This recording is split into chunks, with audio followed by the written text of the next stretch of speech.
Hi guys, welcome to another episode of the Film Thingy Podcast, the improv movie podcast that puts the BS in BTS. That's John. And he's Matt. Matt, what film are we covering today?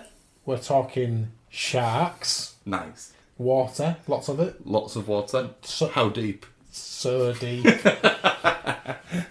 We're talking nannies. We're talking shark. We're talking Samuel L. Jackson. Nice. We're talking LL Cool. We're talking all the L's. All the L's. We're talking Deep Blue Sea!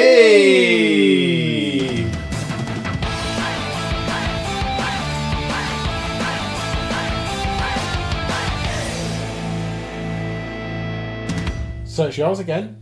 Yeah, it's mine again because I do all the legwork apparently. You're just better at finding the thingies than I am. Like a movie investigator. Yeah, if there is such a thing as one of those. Like the Sherlock Holmes of popcorn. Pop culture. Pop culture. I could be a Sherlock Holmes of popcorn as well. Quite like a popcorn. Salted or sweet. Sweet all the way. I like a mixture. Okay, Yeah, off to a good so start. Deep Blue Sea. I love this film. It's a real guilty pleasure because I have really fond memories of. It was 99, I think it was released. So I would have been 11, and I remember renting this on VHS.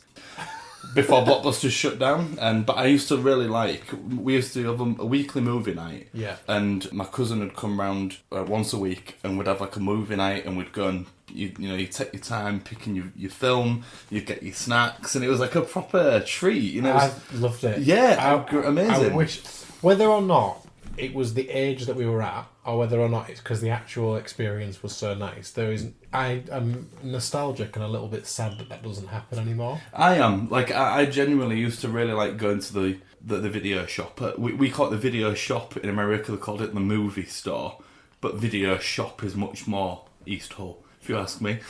Going to the video shop. Occasionally we'd go to Co-op because they had a rental section. Yeah. So there was a Co-op nearby, or there was the big Blockbusters. Blockbusters was obviously the ideal choice. They had a lot more to choose from, but it was a bit more expensive, a bit more cheddar cheese. Especially for the snacks. Snacks were Exactly, yeah. I guess that's where they made a lot of their money. But Exactly, but yeah, it was the whole experience of the excitement of going to choose it, the journey home, and then getting sat down, getting your snacks ready. It's a bit like the cinema experience, but naturally depending on the film, we'd do it on an evening, we'd shut all the curtains and have a proper dark room like a cinema. Yeah, that was one of the films that I really remember watching. How many times do you think you rented it, or was it just the one time? Off memory, I only remember renting it once, but I used to religiously for Christmas get bulk of it was VHSs initially because DVD players weren't a thing, and I'd get like a bulk of, like, depending on what I wanted and what was like, because I was really into old films when I was a kid as well, so they were quite cheap, the ones that I wanted. Right. I never really went for brand new films. I remember getting it on VHS for Christmas one year because we'd rented it and I was obsessed. I was really into sharks. Saw Jaws from a really young age, scared the life out of me, so I was obsessed with sharks. This movie came out where these sharks come out and they're smart. They've made them smart. What? So obviously I was obsessed with this film, and it really watchable, likeable film. Should we start some questions? Yeah, let's do them. I would say I'll start you off easy, but you always struggle with this one. Plot in 10 words. Okay. You've had so long to think about it. I know. Well. And do you know what? This is one of the questions I know is coming, and I never think about it until this minute. Okay. Jesus Christ. I'm trying to frame it so I don't cover the first 20 minutes like usual, because I'm very conscious that I front load the 20 minutes. Yeah, don't waste words on Samuel L. Jackson. Corporate exec. Yeah. Okay. Sharks experimented on. So weird. Such poor English straight away. Alright. Go on. Sharks experimented on. Get smarter. Hunt scientists for their freedom. Okay. That's fair. Your last 5 were really succinct. Yeah, because I've started the film, I've ended the film, the middle bit maybe is not there. You know, there's no mention of... A parrot. The budget, the parrot, yeah. In doing some research, yeah, apparently they couldn't afford to give him a trained parrot. What? So he was supposed to... The parrot was supposed to be around for longer, but they couldn't afford to have him a trained parrot. So they had to get him 2 parrots, one that was good at flying and one that was good at sitting. Talking? What? One that was good at sitting, so it would sit on his shoulder. This is not true, surely. This is from very light touch research. But it talks to LL Cool J during the film, so it must be trained in some capacity. I don't know if was it just dubbed, maybe? It was LL Cool J talking to himself. You know, you got a big fat butt. What? It's just to keep doing different camera angles. There's going to be a parrot for you at LL. Can I call you LL? There's going to be a parrot for you, is that alright? It doesn't talk about it. He goes, oh no, I'd like it to talk. And they go, we can't afford that. And he goes, why can't we afford it? Because we're going to spend loads of money on building a real-life aquatica, which is 3 levels deep beneath the ocean. So if all the money's gone on that, and we're actually going to make it blow up from the water, so that's all real. So it's going to look really good. All the millions on clean-up as well. Yeah, millions on clean-up. Because we polluted the water. All the animals in the ocean will die. All the animals in all the oceans will die. And so also, that's why you can't have a bird. And that's why you can't have a parrot that's trained. Review it in 10 words. Okay. I nearly said it. What? Action-packed. Yeah, I should have known. Okay. It is. This one actually is. Okay. Thrill ride. Thrill ride with sharks. Yeah. Poor scientific logic in the story. Okay. Yeah. Fair? It's fair. It's not the most not great. review, is it? It's not great, but it's fair. Favourite quote? Favourite quote? There's a couple. LL Cool J, you ate my bird. Yeah. Classic. You ate my bird. That's one. I also like Samuel L. Jackson first comes onto to Aquatica, and he's introduced to I can't remember the scientist's name, but the blonde female scientist who's there to show him around. Yeah. Her love interest is Stellan Skarsgård, and he says that's Dr. Stellan Skarsgård. Yeah. Brilliant man, and he says he's pissing into the wind. How brilliant can he be? That was my Samuel L. Jackson impression, by the way. Okay. He's pissing into the wind. Best death? Best death. It's got to be Skarsgård. I'm sorry for jumping. But Let's just rewind. He's on Best death? He's on a gurney in a shark's mouth. Yeah. Being slammed into a window. A glass. That was going to be my answer, I have to say. But also, this isn't the thingy, but it could be a thingy. He's under the ocean for so long before he slammed. He's got an oxygen mask on there. Yeah, I thought the same thing. And actually, he's got a medical oxygen mask on. I'm assuming that would stop him going a bit. That would stop him from drowning, then, would it? I mean, are they waterproof? Are they waterproof? Maybe it's with an elastic band. And if you put an elastic band around anything, it stops you from suffocating, apparently, or drowning. You heard it here first. Scientific question for you. Sure, I'm really good at these. Is titanium stronger than steel? Because they say it is a lot. They say titanium. They make it sound. It just moves like a net, he says, doesn't it? Titanium, it just bends like a net. Perfectly safe. They're so confident of the titanium. They're like, there's a lot of steel down there, but don't worry about that. Yeah. The titanium stuff, that's going to keep them sharks out. Yeah. The honest answer is I don't know. But if you've got a smart shark that's been tampered with in here, not in there, in here, it's going to find a way out regardless, isn't it? Steel, titanium, come see, come sa. Why do the ladies love Cool J's? I think it's because he can talk to birds that aren't trained to be spoken to. Fair. What would your hip-hop name be? Well, okay, so this is a true story. I don't know where this is going. This is a true story. I used to do rap battles. Okay. I didn't. I didn't, because I know what you were going to say. Let's have one now, when I would have had to do one on the podcast. No, it's a complete lie. I bottled it. I don't do that. Clearly. So when I was at school, so I left secondary school. Sorry, before you start the story, can you imagine you struggle to get 10 words out? Exactly. But under extreme pressure, in the middle of the street surrounded by 50 people, people beatboxing, and suddenly it all just comes back. I'm just spitting bars. Yeah. I left secondary school in 2004. So it was probably 2003-ish when I was given this nickname by a friend who I used to play in a band with. And this is before Jennifer Lawrence was on the scene, by the way. He used to call me J-Law. She stole it. Okay. Jennifer Lawrence fully broke into Hollywood and stole probably the coolest nickname I'd ever had. And I was Johnny from the Block. You'll be J-Lo, Johnny from the Block. And so you... Not together, it's one or the other. So, like, on paper, I'd be J-Law, and, like, slang, like, oh, look, it's J-Law. But then, you know, if people were talking about me with an opinion, they'd be like, oh, yeah, he's still Johnny from the Block. He used to have a little... Now he Still doesn't have a lot. Yeah. What do you think, because they do answer it in the film, but what do you think an £8,000 mako shark with a brain the size of a flathead V8 and no natural predators thinks about? I think it thinks about how it can't go to Blockbuster and rent a movie anymore. And that's because it's closed, not because it's a shark. Yeah, it's closed. Did Blockbusters allow sharks in? Yeah, they had underwater ones. The entire Blockbusters were underwater? Yeah. Only for sharks, or could people go in there as well? No, well, if you worked on the ocean, so like maybe like oil riggers and people like like aquatic biologists and stuff. Marine biologists, sorry. Wouldn't the tapes all get wet though? I don't know how it works. I just pass the message on. Last one. Yeah. If I genetically engineered your brain to make it twice its size, would that put you at the top of the food chain?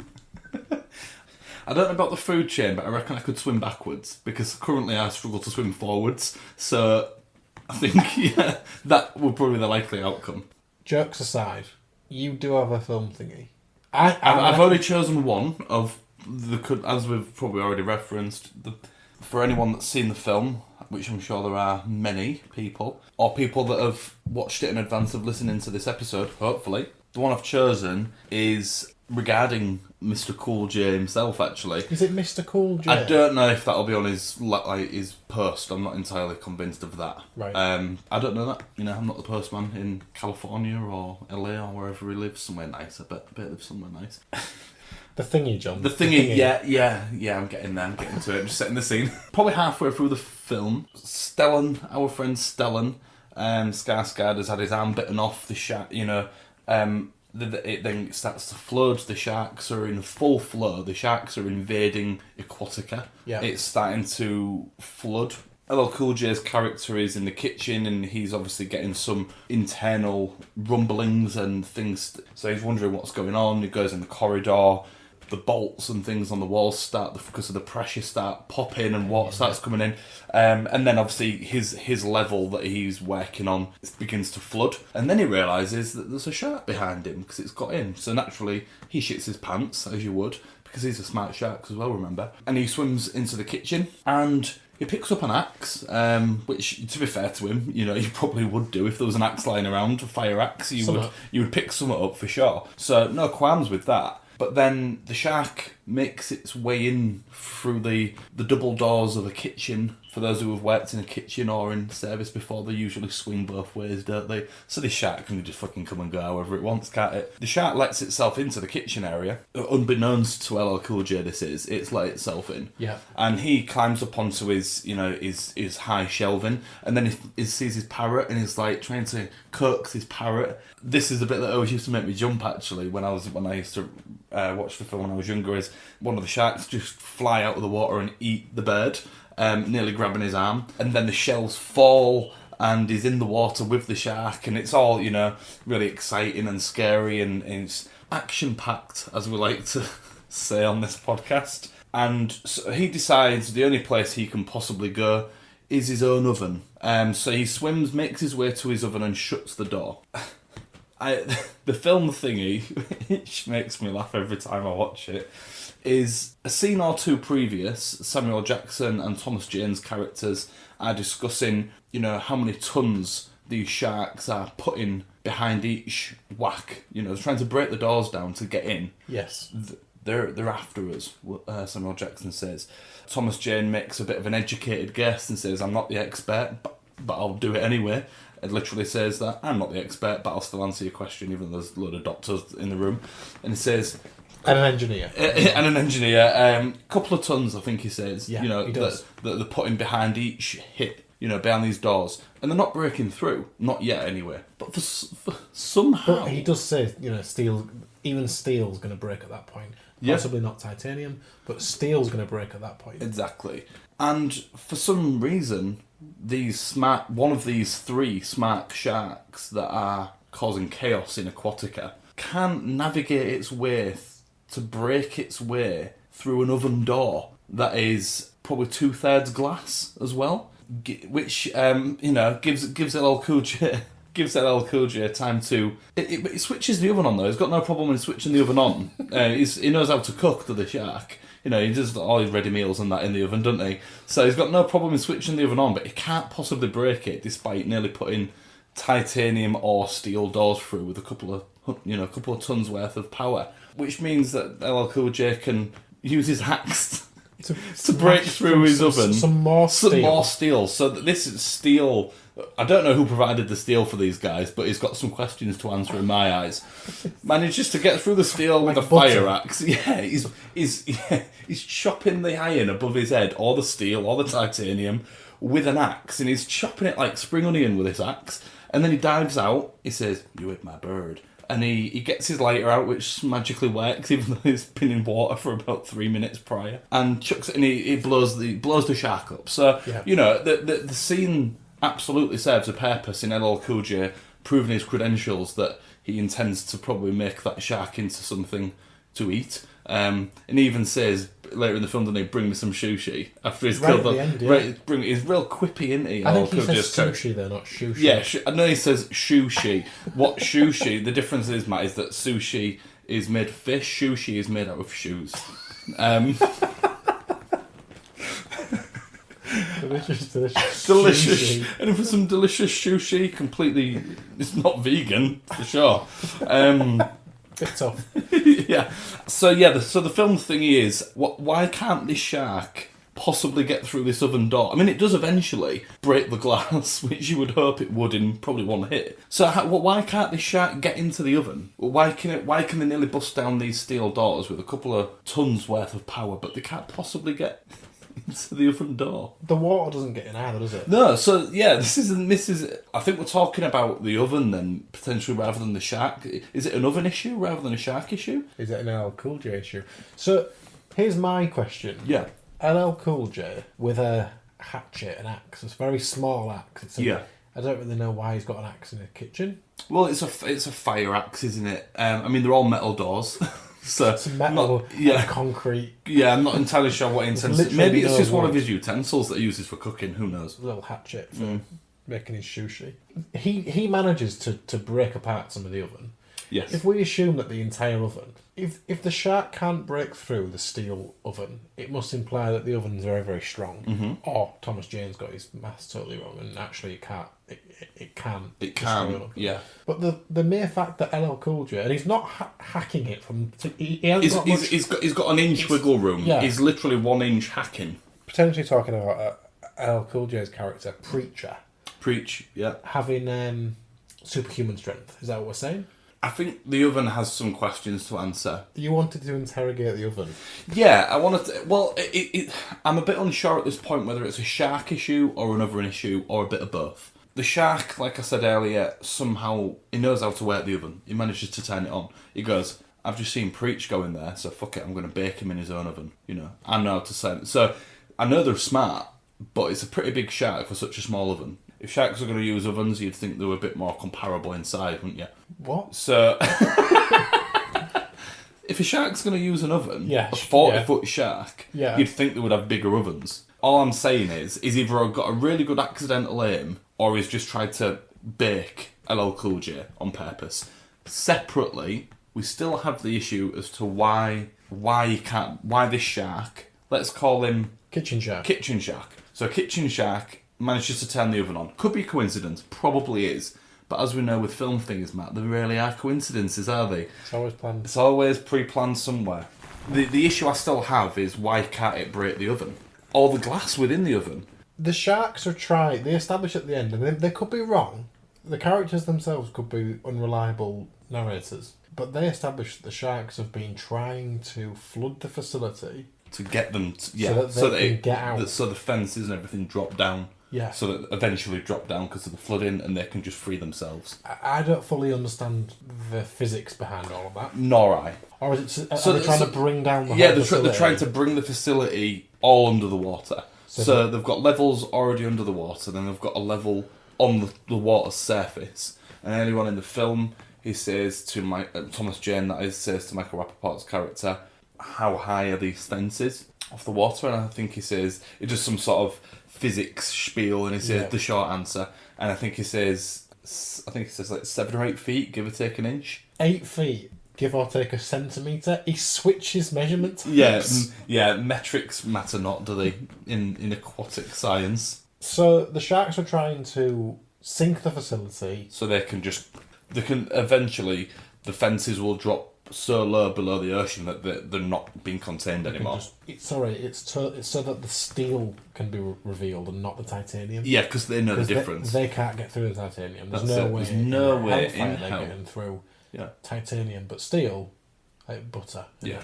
They kind of imply that the sharks were smart enough to make them sink and flood the facility themselves. Yeah, like they've pre-planned they're going to be able to do these certain things. They get some water in the facility, the sharks will go into the facility, the pressure will go, the sides of the building will collapse, and then the flooding will continue up. Does Kitchen Shark, is it never trying to kill LL Cool J? Because it needs him to do more facility sinking. Does it all go according to the shark's plan? He corrals him into the oven, LL Cool J gets in the oven, maybe that shark wants Why does to it die. need to be in the oven? Because he needs to blow it up. Is to blow the kitchen up to let when more he blows water it in? up, it lets more water in. Right. There's an explosion, the whole thing rocks. Yeah, Everyone can feel it. yeah. The shark's trying to blow the oven up. So he turns it on. He turns the oven on purpose then. Yeah, Right. He's not So- trying to ram into it. At all. Okay, so we're now established that he does know how to work an oven. He knows how to work an oven. Right. He's watched through the window at some point. LL Cool J doing it. Yeah. And he's gone. Oh, he's making souffle today. Yeah. Also, how did I know the word souffle?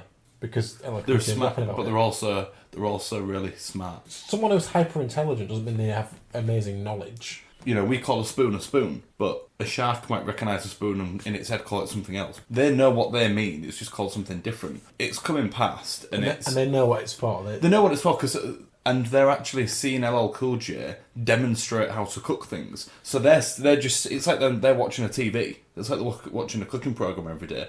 They're just watching him make different things. So they don't need to know what that's called, what's that called. They just know you ladle things with this. You can whisk things with that thing that looks like that. They're just retaining all this information. And it knows that LL Cool J's got a lighter. It thinks you get in that oven. Yeah. And you basically cook yourself alive and explode this place. Yeah. I'll make a souffle out of you, potentially. Maybe does he want a souffle as well? I don't know. Might do. Yeah. Because he's not seen that you can't make a souffle out of a human. Yeah. Was it trying to get itself exploded, or was that just an accident, a miscalculation on behalf of the shark? I think it thinks LL Cool J is going to stay in the oven. It thinks he's going to set fire. It thinks it's going to explode. The shark thinks it's going to have time to get away. What it doesn't account for is the fact that LL Cool J has ungodly superhuman strength and manages to hack his way out. Right, yeah. So what you thought was the root of the thingy, and what I was thinking was a biggest issue with the thingy are actually combined, aren't they? Yeah. I think we're getting somewhere with it. This is starting to make sense. Why is the oven watertight? Is that established? Yeah, a bit unsure about that. I don't really know if for the listeners who maybe haven't seen the film. LL Cool J is It's a mouthful, isn't it, every time? It really is. Yeah, he's not making it easy for us on this one. LL Cool J swims to his oven. He jumps in, and the water is probably, I would say, literally on the verge of being level with the hinge of the oven door. So when he opens it, water does actually get on the inside of the oven slightly. A bit, yeah. No water actually gets in from the level that it's at, but when when Kitchen Shark comes, its head is underwater. So maybe the weight of the shark, I'm not a marine biologist, perhaps more water's got in, but the weight of the shark is clearly moving more water towards that side. So as the shark is pushing in and out and hitting the oven, more water will naturally be whooshing up against the door. It's a double oven because it's a nice, it's got a lot of mouth to feed. It's big. So fits in it. no water gets in. So yeah, I don't really know. That's up for debate still for me. Is obviously we've now established that the shark is not trying to break the oven, he was trying to switch it on because he wants to blow it up. Kitchen Shark has seen LL Cool J through the window making souffles, there's a little menu board at one point that says Eggs Benedict. So he's been watching him use various accessories and appliances within the kitchen environment. He's watched him switch it on. Because it's a 40-foot shark, he's got a very small surface area to nudge with his really big head. Yeah. So that's understandable now why it takes quite a few attempts to turn it on. I'm okay with that. Completely convinced. We've also established that LL Cool J has superhuman strength. How else would he be able to tear through steel From an inch away? I'm not sure. We can probably come back to this one. But also the water not getting into the oven. Up for debate on this one. I'm not entirely sure why. Maybe he had like a clear umbrella and he's just cut a bit out of it and just stuck it on the front just in case. Because we're underwater here. We might flood. Let's just cover our backs here and make everything water. And we'll keep. Yeah, it's a good oven. I don't want to lose my oven. Let's keep everything waterproof in here, guys. I mean, it kind of makes a bit of an umbrella, has he? Yeah. He's brought with him for his walks outside. He brought it with him. Yeah. He did not pack light. He packed everything. He's so heavy. He had a whole chopper to himself. It was just bags and bags, all umbrellas there. He only brought one kitchen white with him and one hat, and he made it into a shark's fin. And then he just had stacks of umbrellas. Jogging gear that there's no space to run. All this stuff that he brought. A bicycle.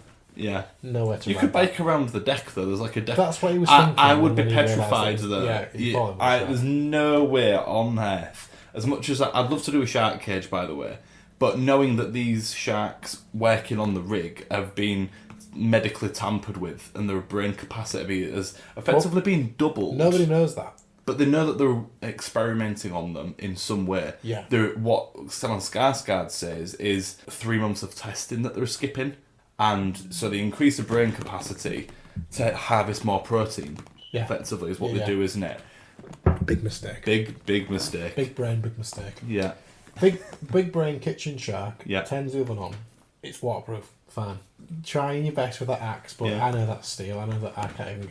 I know that it takes like £2,000 of my two tons of my effort. Yeah, 2 tons of this big ass to smash through that. And LL Cool J, does he know he has ungodly strength? Has God, his God, he talks to God a lot. He does. He even says, I can see the irony here of a chef dining in his own oven. Yes, he does. Yeah. Is that when his God imbues him with the possibly the power of I mean, I don't really know. I'm not a religious man, so I don't really know how these miracles work or if they even are miracles. Maybe he has just always had the strength. A bit like, David Dunn, Bruce Willis in Unbreakable. He's just got he doesn't know that he has this power effectively until he's had to use it. Yeah. My issue with him having had the strength all along is that hatchet and that action, that 1-inch hatchet. Yeah. That's very similar to him chopping up an aubergine. An aubergine, spring onion, something like that. But if he was chopping up an aubergine or a spring onion, maybe a courgette, he's going straight through that chopping board with that strength, isn't he? Yeah, yeah. And he would know that. So either he already knows that and he's hemorrhaging chopping boards. Yeah. We can't finish the tops of the fences with titanium because we had to make Preacher a load of titanium chopping boards because of his ungodly strength. And that's why the sharks know, because kitchen sharks been watching them set up his kitchen. And they've gone, I know they've used half of that titanium for his chopping boards. People, if the engineers who built the facility and knew that knew that they've got a chef coming on who's got superhuman strength and they have to basically strength-proof the entire kitchen so that he doesn't just chop his way through everything and pull every door handle off. Yeah. And so they invested a lot of money in that. Why don't the rest of the crew on the rig know about this and think, we best go find Preacher because he's a superhuman? Top secret, isn't it? Has he also been experimented on? Maybe, but not with brain capacity, with strength. Is that why he can talk to birds? Oh shit! Never thought of that. Yeah, because they couldn't afford a bird that was trained to speak. Sorry, we've done it again. The crew of the filmmakers couldn't afford the bird. Are we now saying that LL Cool J has superhuman strength? The musician and film star LL Cool J and presenter has of Lip Sync Battle superhuman strength. I'll be honest, I'm a bit unsure which way it could be, because just moving back to the parrot slightly, the crew, the production, of the film, you said earlier, couldn't afford a parrot that was trained. So they just got one that wasn't trained. But he's talking to it all the way through. So I was saying, that LL Cool J, presenter, rapper, actor, Entrepreneur, philanthropist, playboy probably, has been experimented on in Aquatica for real before production started. That's given him superhuman strength and the ability to talk to birds. And God. So he's been experimented on in the real world, Aquatica, but you established that was built for real. Yeah, that was built for real. To experiment on people underwater. LL Cool J, height of his career, he's a famous rapper, he's starting his film career, kidnapped? Well, we know he likes a bicycle and we know he likes umbrellas. I think they said, look, we've got loads of umbrellas and you can have a bike. You can cycle that around ponds whenever you want. These ponds.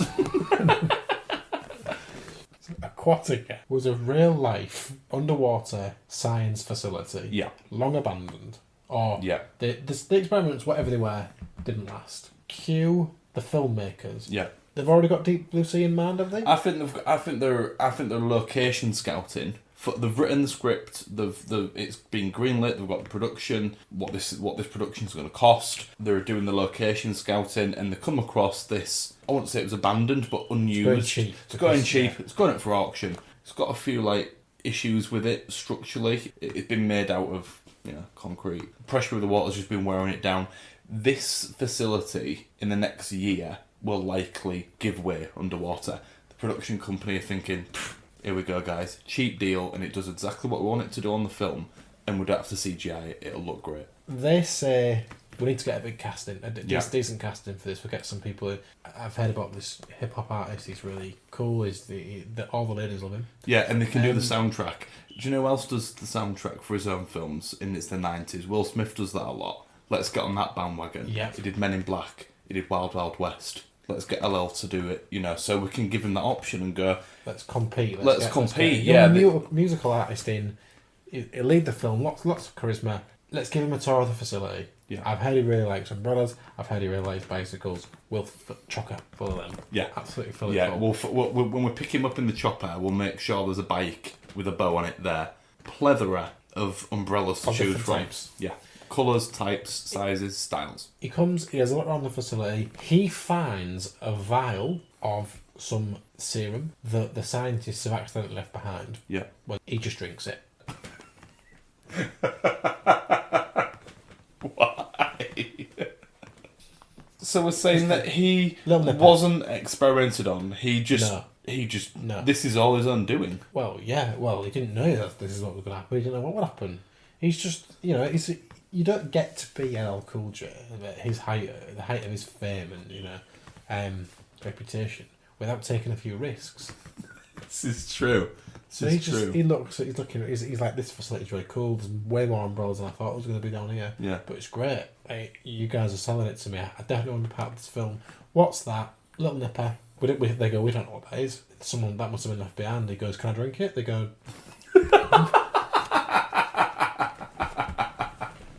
They go, I wouldn't recommend it. He goes, well, maybe I won't be in the film then. If you want me to record an original song, you'll let me drink this serum. They go, we really don't recommend that you do, because we don't know what's in there. And as the producer's speaking, he's going, it's like a shark's fin. It's like you can see his eyes roll back a bit. You can see he's working on the lyrics. The cogs are His cogs are turning. Yeah. The guy's thinking he's already starting. He's teasing me now. Yeah. That's going to be a number one hit. Drink the vial. Drink it. Go on. He goes, and he goes, I'm going to do it. And he goes, yep, do it. Drink the vial. Drink the vial. He just downs the vial. Nothing happens for a minute or two. Yeah. And then he picks up one of the umbrellas. He goes, this has been a real treat. And I'll see you guys when we shoot. See you guys back here for the shoot. Show me around, right? He goes to pop the umbrella and he just fucking rips the top of it off.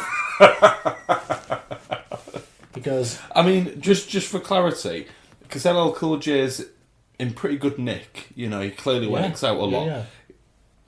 There is a strong possibility. I'm not saying you're wrong.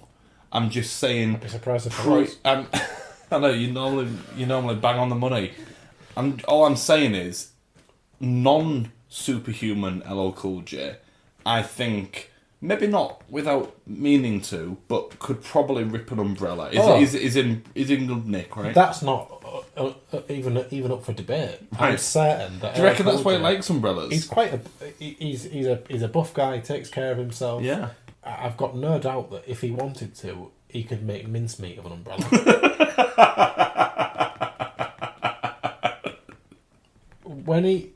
If he wanted to, he doesn't want to. What he likes about the umbrellas is knowing that he can. Yeah. Pre-serum, he likes knowing that if he wanted to, he could make mincemeat of that umbrella. He likes taking it to the edge. That's why he has so many lying around, because whenever he's feeling a bit unsure of himself or he's had a bad day, he goes, and then he tenses in the mirror. Yeah, he's took his top off pre-umbrella. He hits his chest. Yeah, it gets a bit and he's just thinking, God, I am still the man. Yeah, just a little spits some bars, and then gets back into the and then he looks at the rest of his umbrellas, and then he casually opens an umbrella delicately and thinks, control. His measure of his power is his umbrellas. Let's concentrate on what's going on here, because something's happened off the back of him drinking that vial that we initially said we didn't want him to, but then he threatened to walk. So we could be liable here, guys. Let me pronounce. We could be liable. We could be liable here, guys. We need to sort of investigate this. They figure out over some various testing with different sized umbrellas, different brands, different qualities, all different prices. They do the umbrella test and they get him to open all the umbrellas, and that's how they figure out that he's inadvertently being given superhuman strength. Undoubtedly. Yeah. How does that feature back into the film? Now that we've established that's happened, I'm pretty convinced I know why, actually. I think initially he was probably meant to die in that scene. I think the shark gets in. He wasn't meant to have as much screen time as he did. That is a behind the scene. That is a true exactly. Yeah. So, but because he's so charismatic, he gets a few more lines early doors. The shark gets in. What was meant to happen was it was meant to get in and force LL Cool J into the oven. And Kitchen Shark turns the oven on to blow the kitchen to let more water in. All that, what we've said earlier, completely true, completely fine, 100% accurate. What Kitchen Shark didn't count on was LL Cool J's new ability with his superhuman strength to break his way out of it. So that's why... Kitchen Shark didn't know that, but Kitchen Shark's part of the film. Yeah. So Kitchen Shark... No, because Fictional Kitchen Shark, he was meant to click the oven, which he does eventually. Yeah. Because he knows how to work the oven. So we've established that Kitchen Shark knows how to work the oven in the film. LL Cool J was, in the story, meant to get blown up in his own oven. But what the producers didn't expect, because there's a camera in the oven with him, isn't he? Yeah. They probably just went, just leave him to it. He won't be releasing that song. They plan to kill him. They don't. I'm just kidding. That'd be ridiculous. But LL Cool J... as LL Cool J, not as Preach, just takes it upon himself and he goes, I'm being given more lines here. I'm the most charismatic out of all these. And we've got Samuel L. in the cast. And I'm up there with him. So he thinks, I'm going to improvise here. LL Cool J, this is, not the character. I've got this axe, which is part of the script. Because initially I was meant to sort of fight off the shark, or try to. Yeah. Whatever good that'd do. A kitchen shark that knows how to turn an oven on is not to be trifled with, is it?